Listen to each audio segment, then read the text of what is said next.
Good to see you here, gentlemen. Now, Malcolm, this is the seat for the team principal.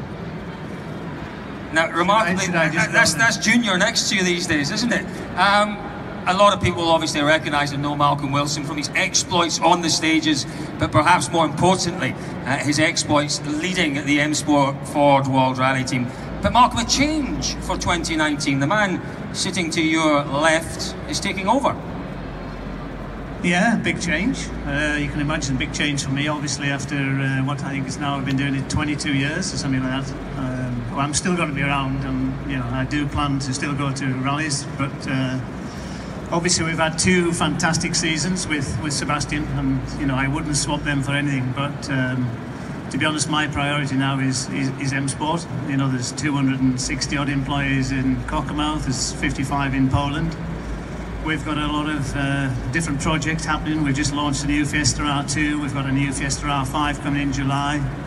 And the big investment is, of course, the M Sport Evaluation Centre test track. So that's going to be coming online. So plus the fact we now need to secure the future, we need to make some money back at M Sport. Yeah, and you know, the timing was kind of right, wasn't it? As you say, you've had possibly the two best years in the company's history. You achieved, I suppose, what you've been trying to do for the past 25, 30 years. So the timing was good in that regard. The timing was perfect, and of course it just puts the right amount of pressure on Rich from day one. You know, he knows what he's got to follow. Yeah, listen, tell us a little bit then about the plans at M Sport, because the vast majority of people here will know you.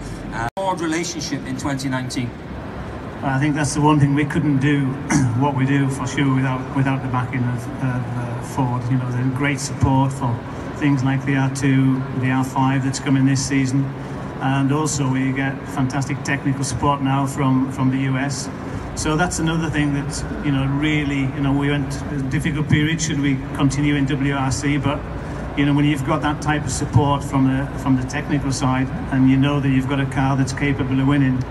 And you know, I know what we've got coming technically throughout the season, then you know that you're still going to be competitive. So you know, that combined with the great team of people, the drivers, etc., then that convinced us to stay in WRC. You mentioned there a car that's capable of winning. Now, you were the last of the major teams to announce your driver lineup, and it's fair to say you had a choice of drivers. There were a number of drivers who, you know, we might have expected to see here today who aren't here today. You clearly think that you have the right drivers as well as the right car to win rallies this year. I think, yeah, okay, don't get me wrong, if we could have hung on to Sebastian, that would have been the dream team, because it was, you know, we've had such success, but that wasn't to be the case. And of course we've worked with Elvin now for a number of years. He has won a WRC event. So yeah, a lot of pressure on Elvin's shoulders this year as well, because obviously, you know, he wants to step up and have a permanent place in WRC. And then I've got great confidence in Timu.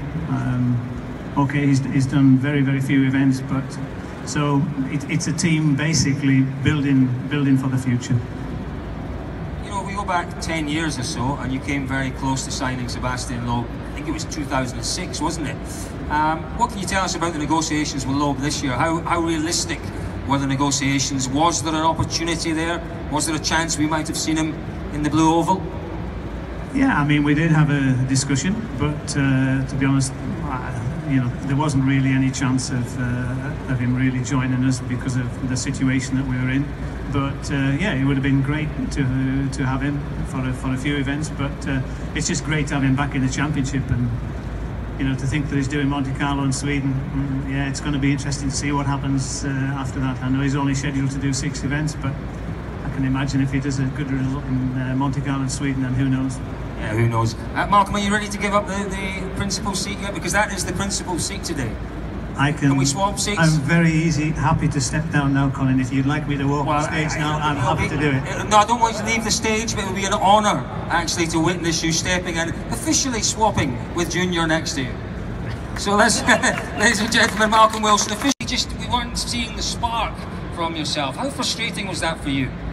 Yeah, it was a very difficult year. The first half especially was very difficult, and And then whenever you're on the back foot, and Seb was obviously fighting for the championship, we had to do our part then to assist on a lot of rallies, and it did make it a difficult season. But I'm confident that we demonstrated the speed that we need to win rallies, and it's just about bringing it together now and doing it every rally, and trying to be competitive every weekend.